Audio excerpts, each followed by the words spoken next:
रावण था, झुकता नहीं था। प्रणाम करत तो हम कैसे, तो पूरा हिमालय उठा के माथा में रख के फिर नीचे रख दे। कौन आया है? बोले चेला आया है। बोला ऐसे प्रणाम करता? बोला हाँ। रावण की भक्ति थी। रावण ने पूछा कि हे महादेव बताइए, मैं सोचा भक्ति करना चाहता हूं। तो महादेव कहते हैं क्यों, पाप करके थक गया? क्यों रावण भक्ति करना चाहता है? बोला नहीं नहीं प्रभु, सोचता हूं भक्ति करूं, लेकिन मैं ये सोच रहा हूं किसकी करूं। बोला महादेव ने कहा कि भक्ति करनी है तो फिर राम की करो। पहले सोचा था, फिर कहता है कोई और अच्छा सा। बोला देखिए दूसरा तो कोई रास्ता है नहीं, राम भक्ति ही सर्वोपरा।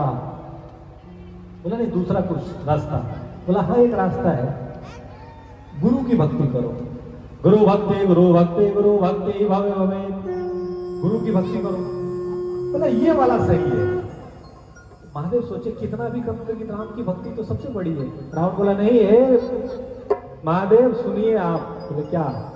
आप अपने प्रभु की भक्ति कीजिए, मैं अपने गुरु की भक्ति करता हूं। और महादेव साक्षी ये पूरा संसार होगा, मैं आपको एक दिन बता दूंगा कि गुरु भक्ति के सामने ब्रह्म भी लाचार खड़ा होगा।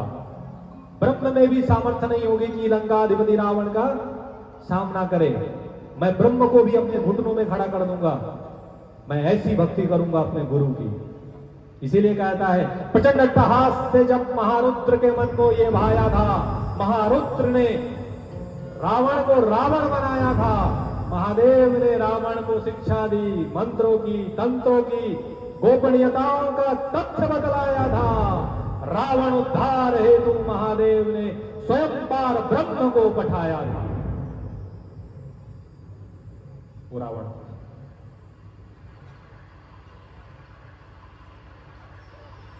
इसीलिए रावण की भक्ति थी। रावण गुरु भक्ति में लीन था। अब निष्काम भक्त और सकाम भक्त उन्होंने बता दिया कि कौन सा भक्त उनको पसंद है। अब आगे आते हैं, पूछते हैं। इधर 6 कुल के ऋषि ब्रह्मा जी से पूछ रहे हैं और इधर शौनक ऋषि सूर्य जी से पूछ रहे हैं कि हे सूर्य जी ये बताइए साधक, साध्य और साधना क्या है? तो कहते हैं साधक होना चाहिए कैसा? निष्काम, कुछ पाने की इच्छा नहीं। दूसरा साध्य कौन है? तो बोला महादेव साध्य है। तो बोला तीसरा कि भक्ति में साधना कौन है? तो बोला विधि, जो विधि से हम साधना करते हैं वो विधि। इतनी सारी चीजें हैं। उसके बाद कहता है कि मनन चिंतन कीर्तन से क्या शिव को पाया जा सकता है? ये सवाल नंदीश्वर से पूछ रहे हैं। अब देखिए तीसरा आया इसमें, नंदीश्वर से पूछा जा रहा है कि मनन चिंतन कीर्तन से क्या महादेव को पाया जा सकता है? बोला हाँ। बोला कैसे? देखिए अभी आपको मैंने कथा सुनाया, अब जितनी चीजें मैं आपको बता रहा हूं यहां से उठ के आप घर जाइए और इन चीजों को सोचिए कि मैंने क्या क्या कहा आपको आज। तो आपने सुना, घर में जाके आपने इसका चिंतन किया।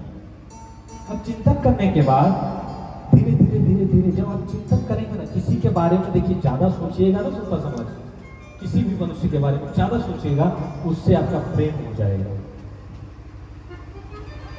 किसी के बारे में भी ज्यादा सोचना शुरू कीजिए, उससे प्रेम हो जाएगा। और जैसे ही प्रेम होगा तब कीर्तन चालू हो जाएगा, तब आप गाने लगेंगे, तब आप मस्ती में झूमने लगेंगे। जो मैंने कहा आपने घर में जाके सोचा, चिंतन किया।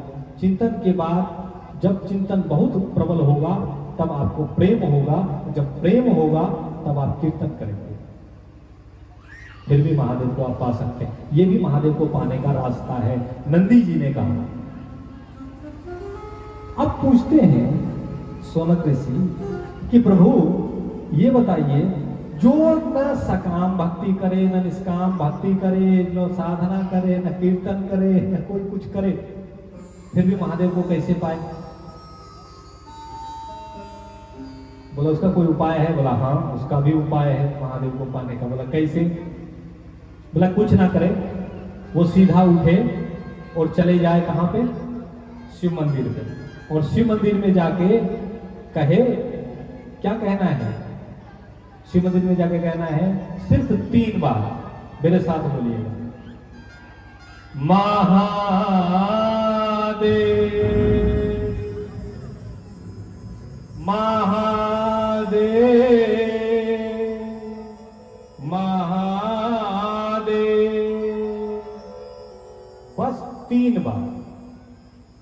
सबसे सरल महादेव को पाने का रास्ता। इसमें कहा है कि जब आप पहली बार महादेव कहते हैं तो महादेव कहते हैं धन्य भाग, आप जिसका नाम ले रहे हो वो मेरे इष्ट हैं, धन्य है।